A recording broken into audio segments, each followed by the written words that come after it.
गणपती बाप्पाचा आशीर्वाद. एकदा भगवान शंकर, देवी पार्वती आणि बाल गणेश त्यांच्या निवासस्थानी आराम करत होते. तेवढ्यात नारद मुनी प्रगटले. नारायण नारायण, प्रणाम प्रभू, प्रणाम माते, प्रणाम. नारद मुनी, आज तुम्ही इथे कसे काय? नारायण नारायण, प्रभू, आपली पृथ्वी धोक्यात आहे हो. एका भयानक राक्षसानी पृथ्वीवर हल्ला केलाय आणि तो मानवांना आणि निष्पाप जनावरांना त्रास देतोय.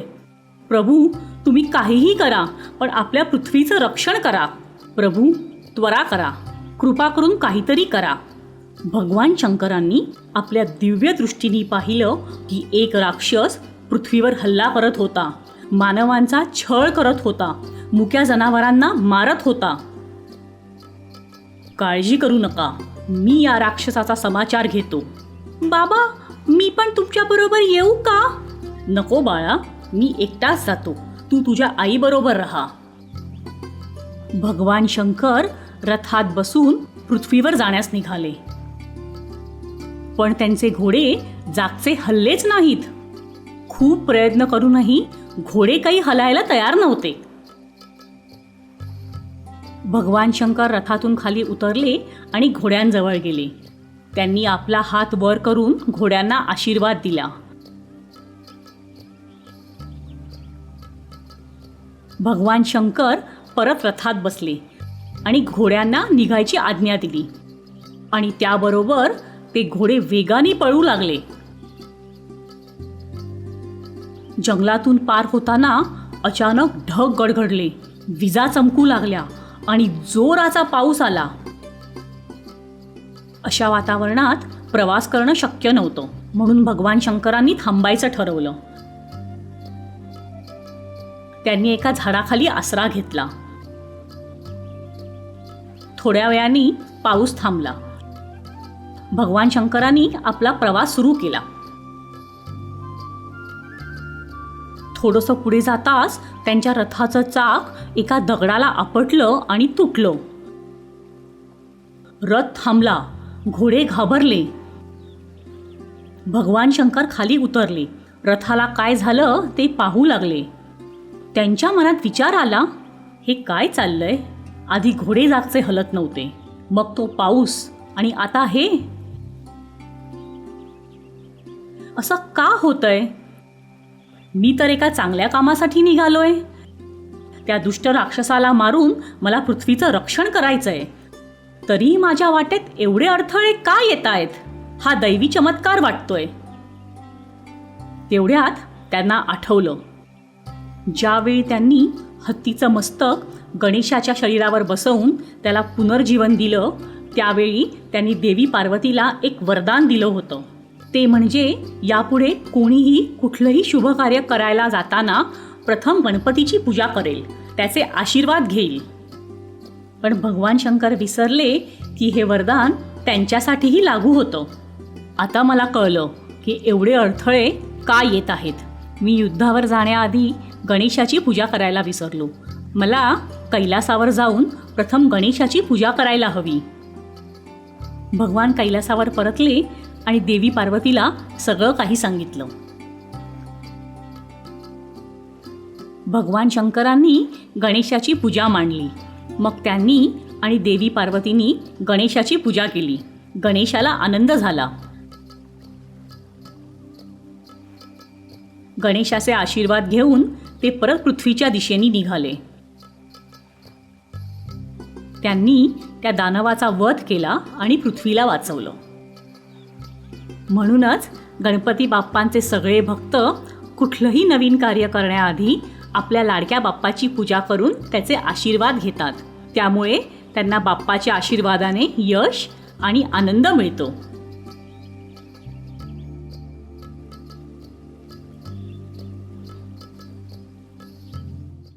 गणेशाची चतुराई. गणपतीला कार्तिकेय नावाचा एक भाऊ होता. दोघांचं बऱ्यापैकी जमायचं, पण इतर भावंडांप्रमाणे त्यांच्यातही वाद आणि तंटे व्हायचेच. एकदा गणपती आणि कार्तिकेय जंगलात फिरत होते. ते बघ फळ, अगदी वेगळंच दिसतंय रे. हो रे, मी पण असं फळ कधीच नाही बघितलं. चल ते फळ तोडूया. दोघंही धावत झाडापाशी गेले आणि दोघांनी एकाच वेळी ते फळ पकडलं. हे फळ माझं आहे, मी ते आधी पाहिलं. नाही, हे फळ माझं आहे, कारण मी त्याला आधी हात लावला. दोघंही त्या फळासाठी वाद घालू लागले. दोघांनी ते वाटून घ्यायला नकार देऊन त्यावर आपला हक्क सांगू लागले. शेवटी त्यांनी आईवडिलांचा सल्ला घ्यायचं ठरवलं. ती दोघंही घरी परतली. त्यांनी कैलासावर जाऊन ते फळ शंकर आणि पार्वतीला दाखवलं. आई, हे फळ माझं आहे, मी ते आधी पाहिलं. नाही, ते माझं आहे, मी त्याला आधी स्पर्श केला. भगवान शंकरांनी ते फळ ओळखलं. ते म्हणाले, योग्य व्यक्तींनी ते फळ खाल्ल्यास त्या व्यक्तीला अमरत्व आणि अतुलनीय बुद्धीची प्राप्ती होते. माता पार्वती म्हणाली, मला वाटतं आपण या फळाचे 2 भाग करून दोन्ही पुत्रांना वाटून देऊया. नाही, कोणीतरी एकच ते फळ खाऊन त्याची शक्ती प्राप्त करू शकतं. मी लहान आहे म्हणून मी हे फळ खाणार. नाही, मी मोठा आहे, या फळावर माझा हक्क आहे. भगवान, आता तुम्हीच काय ते ठरवा. मला वाटतंय आपण नारद मुनींना बोलवूया, तेच यावर काहीतरी उपाय सुचवतील. भगवान शंकरांनी नारद मुनींना आवाज दिला आणि लगेचच नारद मुनी हजर झाले. नारायण नारायण, प्रभू मला का बोलवून घेतलत? देवी पार्वतींनी नारद मुनींना सगळं काही सांगितलं.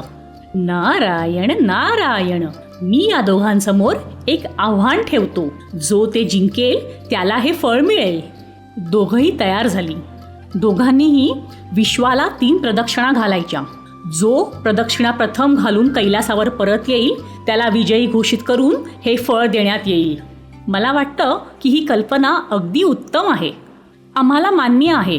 कार्तिकेयनी लगेचच आपलं वाहन मोरावर उडी मारली आणि वेगाने उडत विश्वप्रदक्षिणा घालायला निघाला.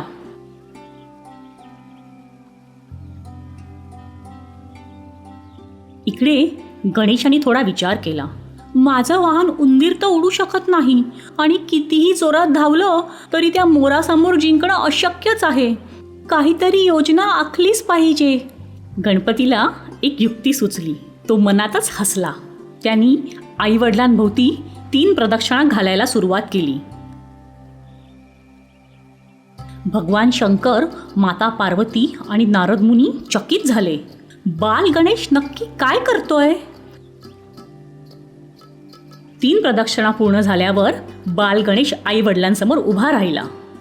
बाबा, मी विश्वाला 3 प्रदक्षिणा घातल्या. आता तरी मला ते फळ मिळेल का? पण बाळा, तू तर आमच्या भोवती प्रदक्षिणा घातल्यास आणि कैलास सोडून कुठेही गेला नाहीस. मग तू विश्वाला 3 प्रदक्षिणा मारल्यास असं कसं म्हणतोस? विश्व प्रदक्षिणा घालण्यासाठी मला कैलास सोडून जायची अजिबात गरज नाही. वेद आणि पुराणात लिहिलं आहे की आई वडिलांच्या चरणापाशीच विश्व समाविष्ट असतं. त्यामुळे तुम्ही दोघं माझा विश्व आहात. तुमच्या भोवती प्रदक्षिणा घातल्यामुळे माझ्या विश्व प्रदक्षिणा आपोआपच पूर्ण झाल्या आणि मी हे आव्हान जिंकलं आहे. गणपतीचं म्हणणं बरोबर असल्यामुळे शंकर पार्वतींनी त्याला विजयी घोषित केलं. तेवढ्यातच कार्तिकेयही तिथे आला. आई, बाबा, मी विश्वाला 3 प्रदक्षिणा मारल्या. खूप छान ह बाळा, पण गणेश आधीच हे आव्हान जिंकलं आहे. कसं शक्य आहे?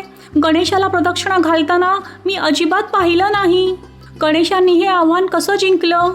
गणेशाने ते आव्हान कसं जिंकलं हे नारद मुनींनी कार्तिकेयला समजवलं. पण कार्तिकेय स्वतःला त्या फळाचा खरा वारसदार समजत होता. त्यामुळे तो रागाने कैलास सोडून निघाला आणि त्यांनी पलानी डोंगरावर आसरा घेतला. भगवान शंकर म्हणाले, गणेशा, तू जिंकलास. आता खुशाल ते फळ खा. भगवान शंकर, देवी पार्वती आणि नारद मुनी बाल गणेशाची बुद्धिमत्ता पाहून चकित झाले. आपल्या आईवडिलांच्या आशीर्वादाने गणेशाने ते फळ आनंदाने खाल्लं.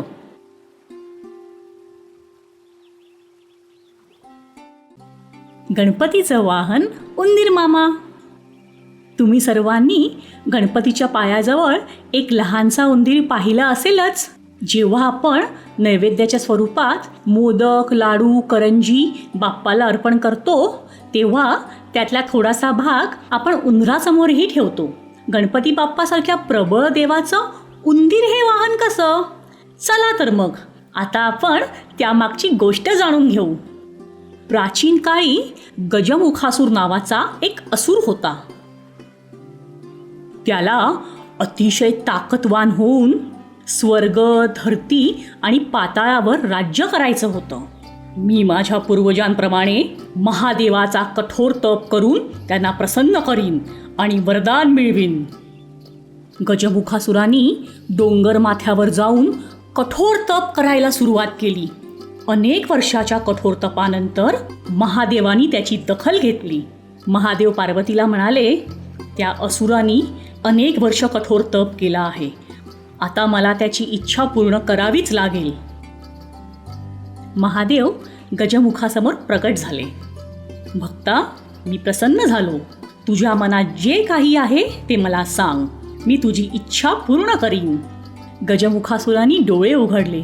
महादेवाला बघून तो आनंदित झाला. प्रभू, हे माझं भाग्य आहे की तुम्ही मला दर्शन दिलत. आता मला वरदान द्या की धनुष्यबाण, तलवार, कुऱ्हाड किंवा जगातील कुठलंही शस्त्र मला मारू शकणार नाही.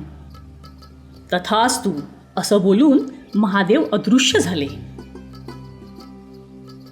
गजमुखासुराच्या आनंदाला आता पारावार उरला नव्हता. आता मला कोणीही मारू शकणार नाही.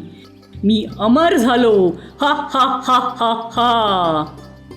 त्या दिवसापासून त्यांनी स्वर्ग, धरती, पाताळ अशा तिन्ही लोकात हाहाकार माजवला. त्यांनी सामान्य लोकांना छळायला सुरुवात केली. तो देवतांना तप करू देत नव्हता. मुक्या प्राण्यांची हत्या करू लागला.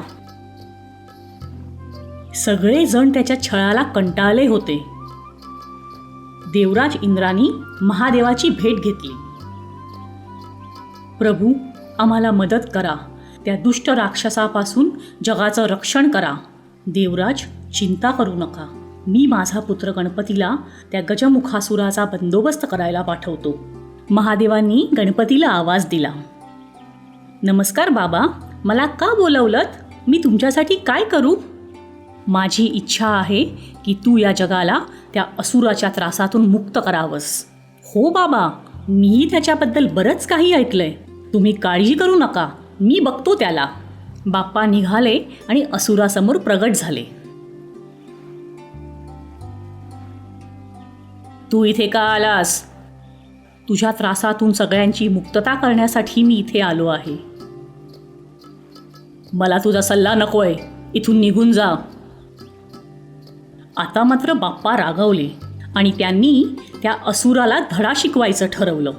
बाप्पांनी त्याच्यावर बाण, कुऱ्हाड, गदा घेऊन हल्ला चढवला आणि नंतर तलवार घेऊन हल्ला केला.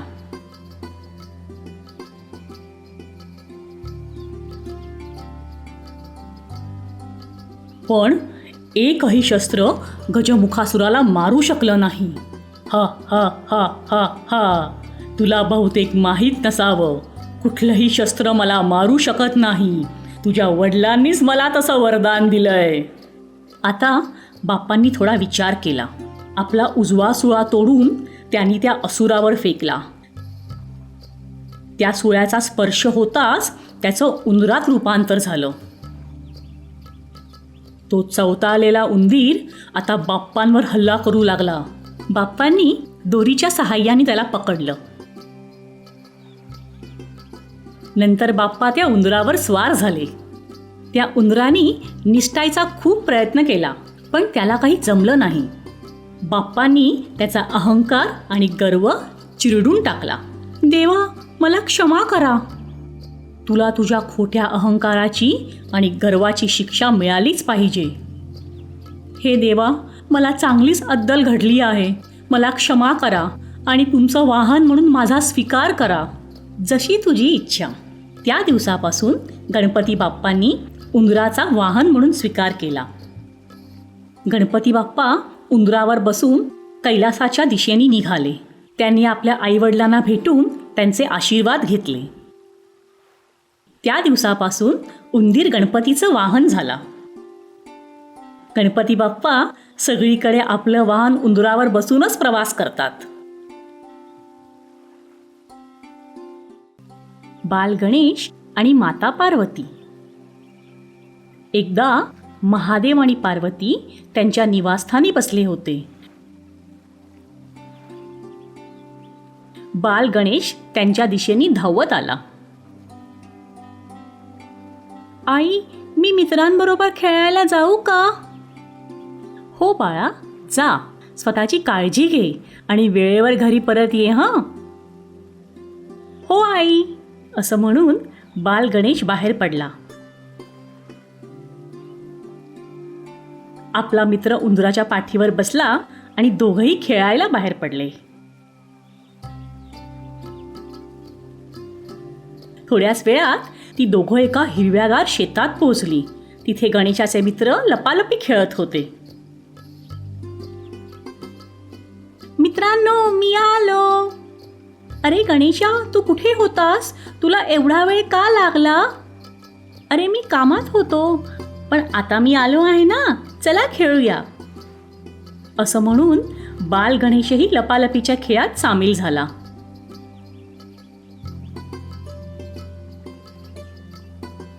गणेशाचा मित्र उंदीर झाडाजवळ उभा राहून खेळ बघत होता. त्याचा वेळही अगदी मजेत जात होता.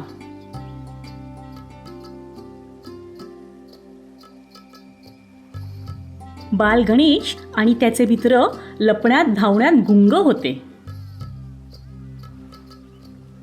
तेवढ्यात झाडामागून एक मांजर आली आणि उंदराला त्रास देऊ लागली.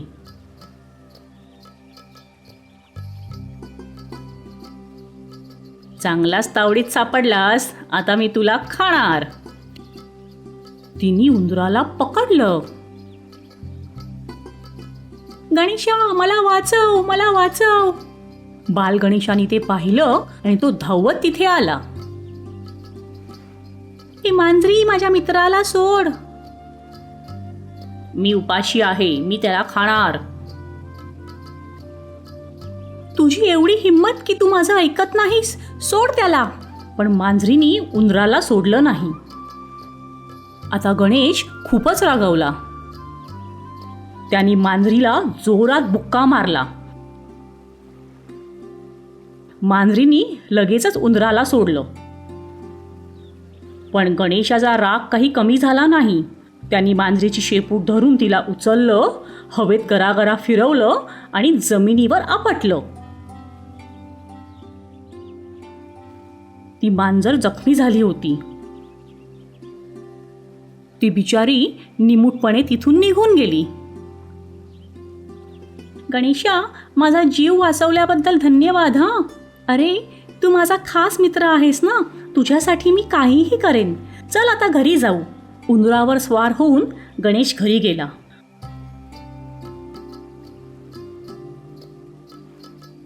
घरी जाऊन पाहतो तर काय, त्याची आई पार्वती जखमी झाली होती. आई, हे काय?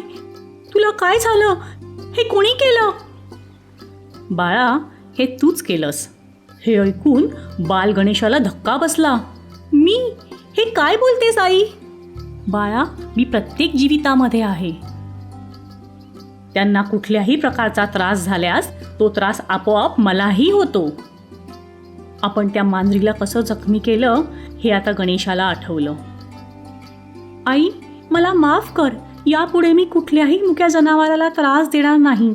मी सगळ्यांची काळजी घेईन. हे ऐकून पार्वतीने प्रेमाने आपल्या पुत्राला जवळ घेतलं. महादेव पार्वतीकडे पाहून हसले. त्या दोघांनाही समाधान वाटलं की त्यांचा मुलगा आयुष्यातील एक महत्त्वाचा धडा शिकला होता. बाल गणेश आणि भगवान विष्णूंचा शंख. भगवान विष्णू स्वतःजवळ कायम एक शंख ठेवायचे. एकदा भगवान विष्णू शंख वाजवत होते आणि त्याच वेळी बाल गणेश तिथून जात होता. गणेश लपून भगवान विष्णूंना शंख वाजवताना बघत होता. तो शंखध्वनी आणि त्यामुळे उठणाऱ्या लहरी कानांना आनंद देत होत्या. गणेश खूपच प्रभावित झाला. त्याला शंख हवा होता. त्याने तो शंख भगवान विष्णूकडून घेण्याचं ठरवलं. थोड्या वेळाने भगवान विष्णू जप करायला बसले. गणेश हळूच त्यांच्याजवळ गेला. इकडे तिकडे पाहिलं. त्याला कोणीही पाहत नव्हतं.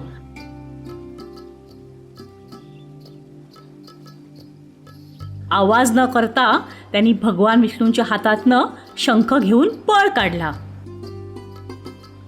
भगवान विष्णूंचा जप पूर्ण झाला. त्यांनी पाहिलं की शंख गायब आहे. ते चकित झाले आणि संतापलेही.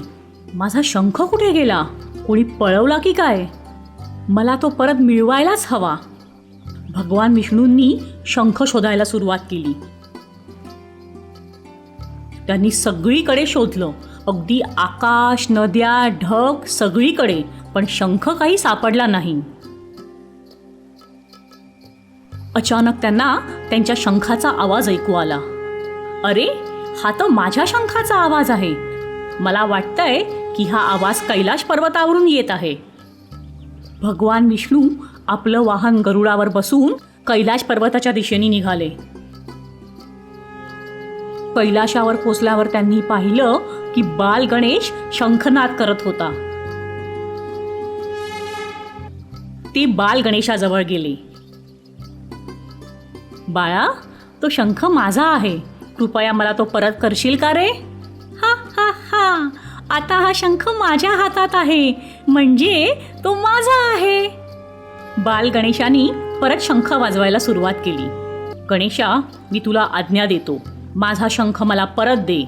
तुम्हाला हवं ते करा, मी हा शंख परत देणार नाही. भगवान विष्णू रागावले. आता काय करू? गणेशाच्या आई वडिलांपर्यंत ही गोष्ट पोचवायलाच हवी. ते गणेशाच्या आई वडिलांकडे गेले. शंकर पार्वती आपल्या निवासस्थानी बसले होते. भगवान विष्णू तिकडे गेले. प्रणाम प्रभू. प्रणाम माते. प्रणाम. भगवान विष्णू, आपण इथे कसे काय? प्रभू, गणेशाने माझा शंख पळवलाय आणि तो परत द्यायला तयार नाही. अगदी मस्तीखोर आहे तो.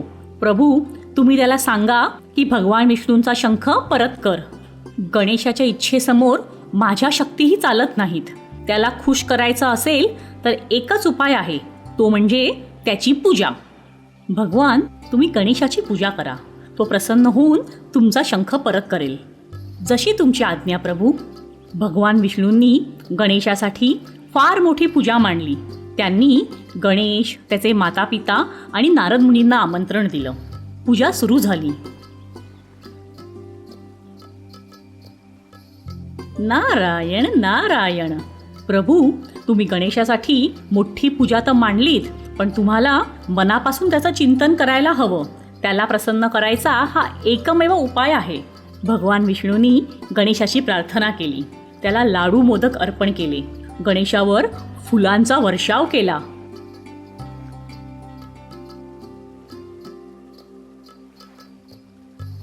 हे सगळं बघून बाल गणेश अगदी प्रसन्न झाला. भगवान विष्णू, तुम्ही माझी पूजा करून मला जो मान सन्मान दिलात त्यामुळे मी प्रसन्न झालो. हा घ्या तुमचा शंख.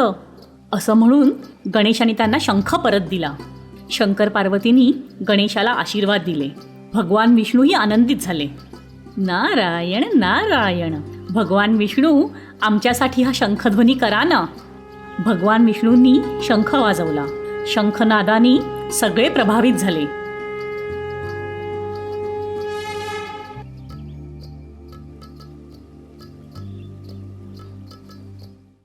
फ्रेंड्स, आमच्या चॅनलला सबस्क्राईब करा आणि हां, बेल आयकॉन प्रेस करायला विसरू नका.